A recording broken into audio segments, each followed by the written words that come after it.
So Oh my we're goodness. going to do a little bit of a reset.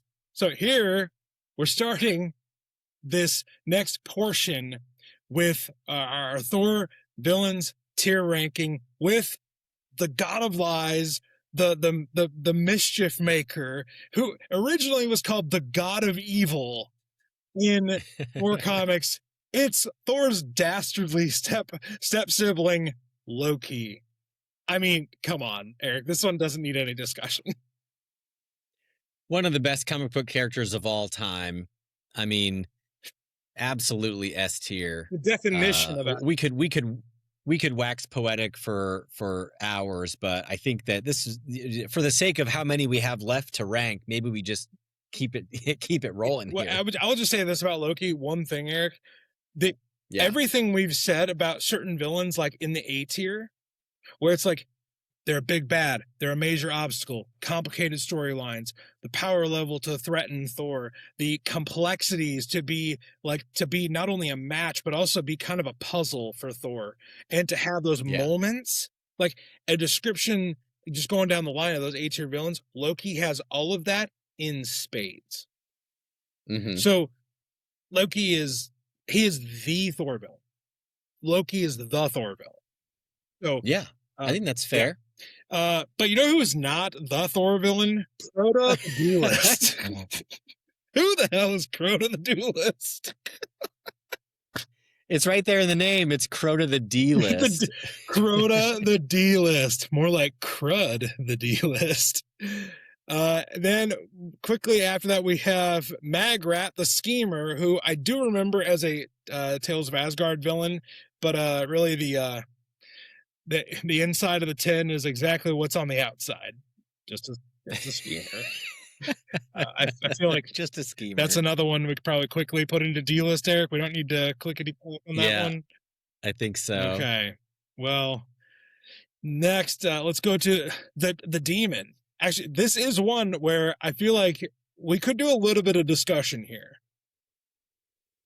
Okay, so my memory of this character is that this is around issue 120, I believe, because this is right when Thor comics start to get multi-issue storylines and they start doing some foreshadowing. And I remember when they're in, it might be like Vietnam or somewhere in Asia or something like that, and they find these Norn stones that are dropped on the ground, and that's foreshadowing for what's going to happen like a couple issues later. So it's the turning point when stories start to get more complex. I don't think this specific character is like the reason that works. I think it's just that the storytelling gets more sophisticated right around the same time that this character happens to be, because I think as an individual, this character is pretty forgettable and unimportant. And so for me, I think it's a D-list, but you could sway me if you feel like they deserve a little bit more spotlight. I would say probably low. I'll put the demon at the high D tier, because I was gonna say, because they devoted a multi-part story to them, they were trying to do something with the demon, but it just didn't work. There's a reason why we haven't seen the demon like make a big modern, comeback, because it just didn't work. But Queen Ula is our next villain on the tier list ranking, Eric. Where do we want to put Ula and her headdress? Who? Is this one of the Norns? It looks like Carnilla's sister. Like, it looks like the headdress looks very familiar, like one of the Norns, but I'm kind of blanking, and I feel like I should know more. I mean, she's the queen of something, which is like, I can just hear the YouTube comments like, yeah, Queen Ula is clearly like too much of a deep cut for you fake Thor fans. But and to them, I would say, have you read every Thor comic? Because I have, and I still don't know who Queen Ula is. Yeah, do we know who Seedring the Merciless is? Actually, yes. Okay, so this is one of the ones that I'm going to make a case for C tier, because Seedring is when it's back when the Odin sword is going to be pulled, and Odin is pissed, and he wants to like discipline Thor, but he can't do it himself, and so he gives his Odin force powers to this vizier, this advisor, and says, "Here, take my Odin Force powers, and then you can like reprimand Thor, and I won't have Yeah. to." And then he turns evil, and he's like, "I have your Odin powers now." And then he gets banished to live with the trolls or something like that. But I think that makes Yeah. him interesting enough to put him in C tier because I remember that happened. Yeah, I mean, it wielded the Odin Force. That's really all you gotta say. That's not nothing. That's more than Professor Zaxton did. So or Crota, the duelist. yeah, Next though, this next one, Eric, I'm gonna make a case that I think you'll probably agree with. It's Pluto.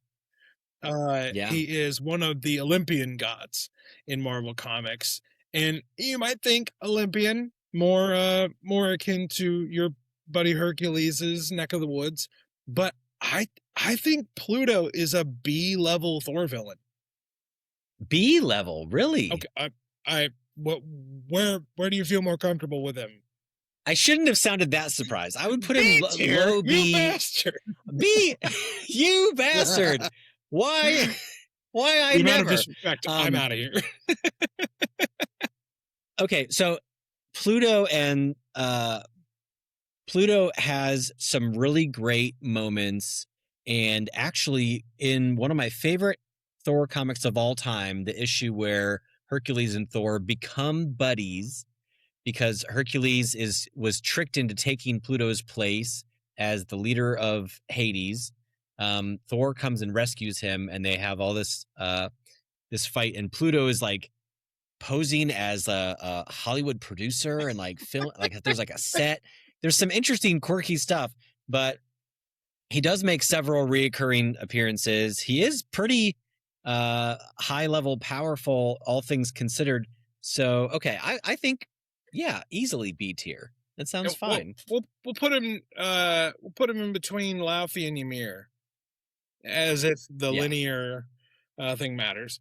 But yeah, Pluto, it feels like a good place for Pluto. Now, another Olympian, Hippolyta, is on this list. Not Wonder Woman's mom, everybody, but Hippolyta shows up as a Thor, we'll say adversary. Eric, where do you want to put Hippolyta?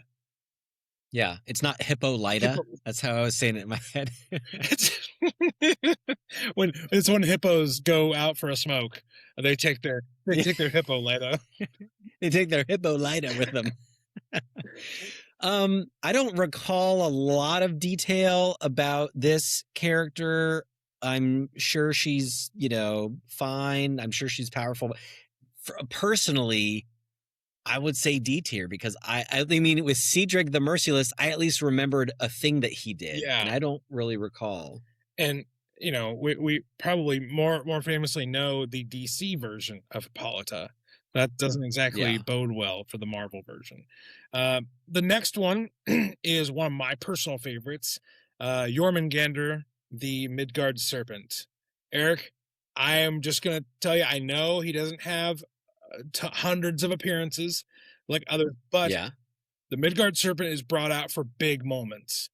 And one of my favorite, probably a top 5 single issue of Thor, is the Midgard song from Simonson. I want the Midgard Serpent in A tier because of what a big threat it is, and it's known for killing Thor in Norse mythology. So pretty synonymous with Thor, it being the thing that kills him most often. I agree. And he has some interesting moments because remember when he's disguised as Fin Fang Foom and he is like playfully having this like battle of wits with Thor, and then he like, surprise, I was in a Fin Fang Foom costume all along, and here I am larger than the earth. There's some really interesting, clever stuff there that makes it more than just this passive background, Godzilla-esque character. He's got some dialogue and some moments that make it really memorable. So. I agree. And like just Simonson's art in that Oops All Splash Pages issue, it makes Jormungandr look much more important in the grand scheme of Thor lore than it really ends up being. But the threat level is so good. And so on Thor's level, there are several different villains. Thor could just be like a kaiju battle book if they really Yeah. wanted it to be, and the Midgard Serpent is the king of that. So next we have kind of a little bit of a deep cut, but I do know this character is Tananile. So what do we think of the Rigelians? I do know Tananile, and I think that, in her first appearance, she's basically kidnapping Thor because they need help to battle something else that is messing with their area of the galaxy. So it's sort of like a misunderstood, we're powerful, hey, we need you. She comes back as an ally later on. So in that regard, she's more similar to like an anti-hero or a misunderstood adversary. Yeah, we know her name. We've seen her around a little bit. She's not really like a threat, and she's not even really like a villain all that long. So I'm gonna say C tier. Okay, yeah, I think that's fair. And correct me if I'm wrong, Eric, but doesn't Tananile show up in the lead up to the Galactus origin story issues, where the Recorder goes with him, with Thor? I believe Or the so. or is it the Black Galaxy? I think it's the Black Galaxy, but Galactus is also in the Black Galaxy because that's where Galactus and Ego get their beef from. Okay. But it's back in that realm. So yeah, there's some moments, but she becomes a Thor ally, and they go on a whole quest. It might be the first part of the Conway run or something like that, where they go. It's fine. She's okay. Next, we're gonna go back to Asgard with Hurricane. What do we think of Hurricane? Sorry, That's how I would say. I mean, I don't know. I haven't looked up the pronunciation. Hurricane first appeared in the Tales of Asgard, I believe, and he was the adversary, and then he becomes the leader of. What are the name of the male version of the Valkyrie? It's like Odin's Valhalla, battler. The Einherjar?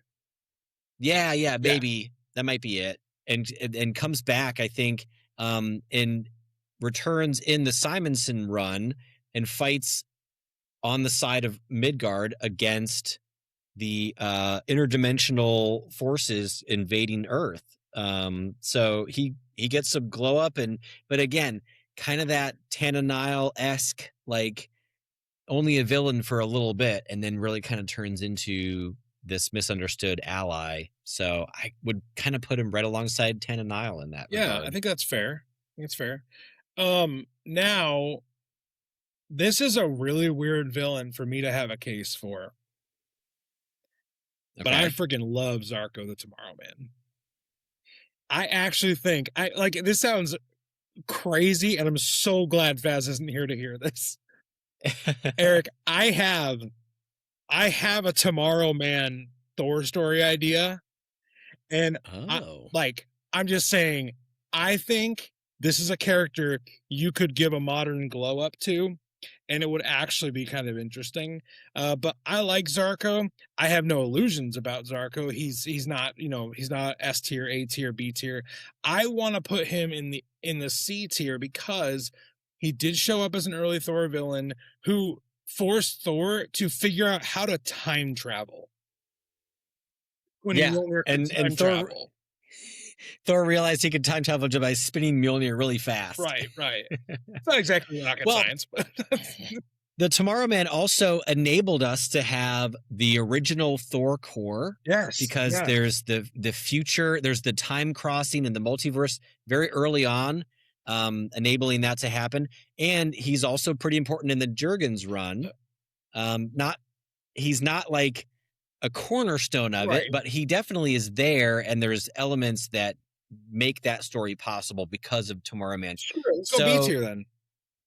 Let's go B tier. Absolutely. Yes. Right here, Zarko. I mean, to me, he's done more to the world of Thor than Cobra has. He can actually do some things. Cobra, when Cobra runs out of poison darts, he's SOL. You know what? I've had it up to here with you, ragging on my boy, the King Cobra, with his the argument we would have. He's a slithery Batman. That's who he is. Slithery Batman.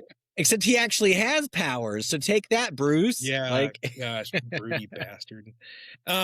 Next we're going back to Olympus. We have Cerberus. Eric, what do we think of Cerberus being a Thor villain? Yeah, I mean, we all know who it is. Yeah. Like, so it has the name recognition right off the bat. That bodes well for our three-headed dog here. But it's really sort of just like it's like a pet. It's like a background lesser Fenris. I would say just the name recognition alone puts it in C tier, because we're not going to flush it with these unknown yahoos, but it's not important and it doesn't do much. Yeah, I think that's fair. But the next one does. And now we need to clarify here, just like we did with Pluto, Ares as a Thor villain. Now, I know most times, Eric, that he shows up, it's probably to fight Thor and Hercules. But Ares is very important to a few different Thor events and Thor stories. So where does your gut say we should put the Greek god of war?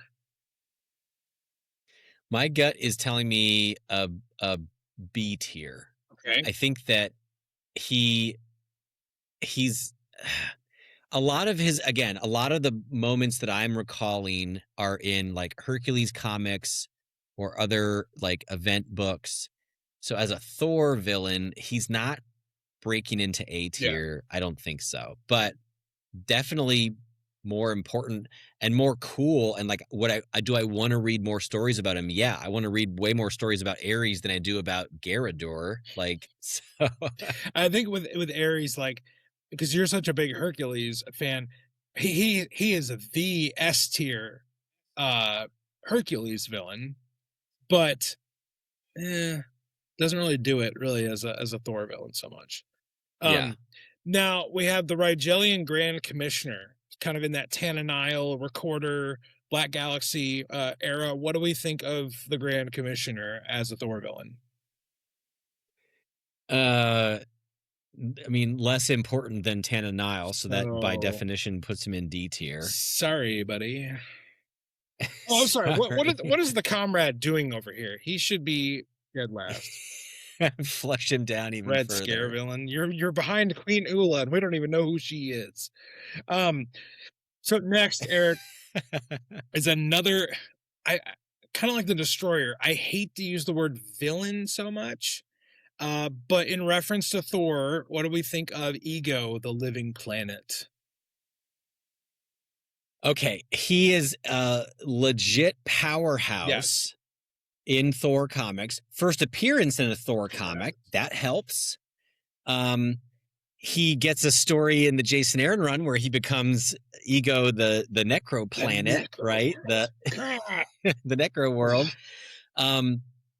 He makes quite a few appearances. He's super powerful, and there is a Thor story called Astonishing Thor. It's a miniseries where we have a big ego element there, and it's a lot of fun to see that character get a little bit more attention.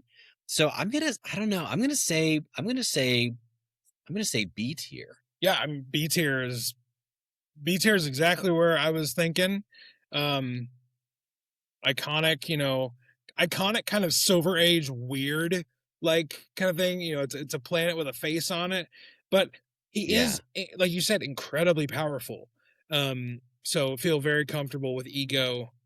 And weird art in the books, the weird photocopy cutout collage art. Jack Kirby did some of his best work in those. It's so amazing. In those Ego Galactus issues. But next we have another classic Thor villain, where not necessarily known as a Thor exclusive villain, but shows up in a ton of Thor stories. It's the High Evolutionary, the former boss of Thor. Oh my God. Don't remind me of that. terrible storyline where Thor goes to work for the High Evolutionary basically for like 10 issues. Where do we want to put him, Eric? First appearance in a Thor book, right? I believe shows up. No, no. I was thinking of Adam Warlock there. No, sorry. I don't know about the High Evolutionary. I think it is. I think because he creates a bunch of like animal men to fight. Well, he creates our next one on here, Man Beast, I believe. And so, okay. I've got to say he's right up there with Ego for me. I don't think he deserves to be an A tier. Does have a lot to do in Thor comics. He is surprisingly coming up, more often than you would think. Yeah. But he's not touching the Enchantress, the Destroyer. He doesn't belong there. Yeah. So I think that's fair. Where do we want to put his creation, the Man Beast? Man Beast is fun. Man Beast is a good time. It's weird. It does get it gets a cover appearance in his first appearance. C tier for Man Beast? A middle to high C tier. Yeah. Well, no, a solid C tier. Because I also don't remember, he doesn't say anything memorable or like have any character moments from it. So it's like it's clever and it's well executed for what Kevin Feige's office isn't being flooded with emails from Man Beast content. Yeah, we want to see it. Yeah, we've got to see it. What about Fafnir? It's shown up quite a few times. Had a big spot in the early Simonson run, but kind of whenever they want to break out a dragon that isn't the Midgard Serpent, it's usually Fafnir. That's right. When they want to break out a dragon that's not the Midgard Serpent and a dragon that used to be a human, because it's a dude. Yeah. But yeah, he's a lot of fun. I would say B tier. Yeah. Now he's good. Fafnir's a good time. Fafnir. I've heard that about Fafnir. Fafnir, I'm a good time. Now the Lurking Unknown, Eric. I might need a little guidance on this one because it feels more modern, but I don't know. What can you tell me about the Lurking Unknown? I don't even recognize the thumbnail image. I'm sorry. I think the Lurking Unknown is going to live up to his name and remain pretty unknown to me. You go to the D tier. Yeah. I'm sorry if there's some great Lurking Unknown story that I'm just not remembering, but honestly, it's not ringing a bell. At this point, if you don't know a great Lurking Unknown story, it doesn't exist. It does not exist. Do we want to give any more time to the Lurking Unknown, Eric, as you click away? No, we can move on. We've already given him more time than he deserves. Who the hell is this? Yeah. I love the next one though, the Growing Man. Which can you imagine someone coming up with that name today? Just like, yeah. What should we call this character? Well, what does he do? Parts of his body grow. No, it's not like weird or anything. One thing I know about the Growing Man is it is a lackey of Kang the Conqueror. So Thor does fight the growing man, but also like it's created and sent back by Kang. More of a lackey, but I would want to put the Growing Man in C tier because it is a threat to Thor and it's connected to a bigger villain that Thor hasn't tangled with a lot. But the Growing Man is more memorable to me than Magrat the Schemer.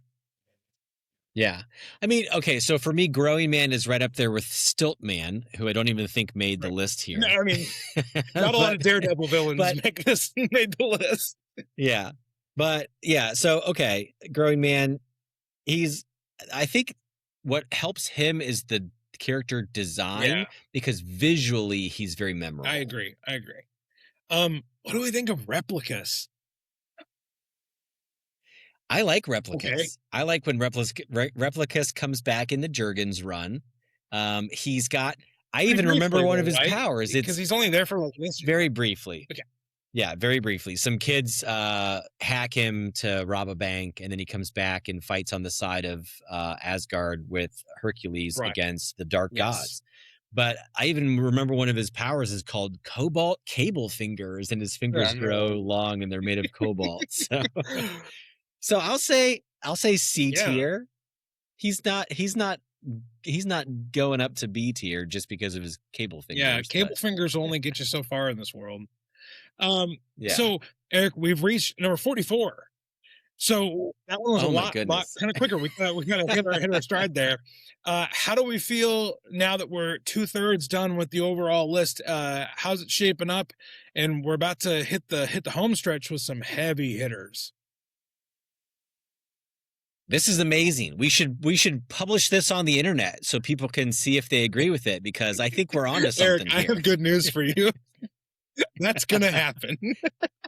Nice. I mean, yeah, we're 44 in. A lot of D tier, a lot of B tier. We only have 2 members of the hallowed S tier. And we're gonna get more, but really, like, our A tier did not expand a lot either. We added Midgard Serpent, we added Loki to the S tier, but we're gonna get a lot more added up into this higher tier these next few picks with the final stretch we're going on, Eric. Yeah, can I make an interesting Yeah, absolutely. observation? We have it's not just that we go from fewer at the top like a pyramid. We actually have a little bit of a um there's a clumping in the B tier and the D tier. So it's like that C tier, there's not as many that fall in that C tier. It's either they're pretty forgettable or they're actually kind of used. And so it's I just think that's interesting that it's not automatically forming a pyramid shape. There's this Yeah, like clearly we're pretty decisive when it comes to like, no, they're in the D or they're in the yeah, B. yeah. They either have it or they don't.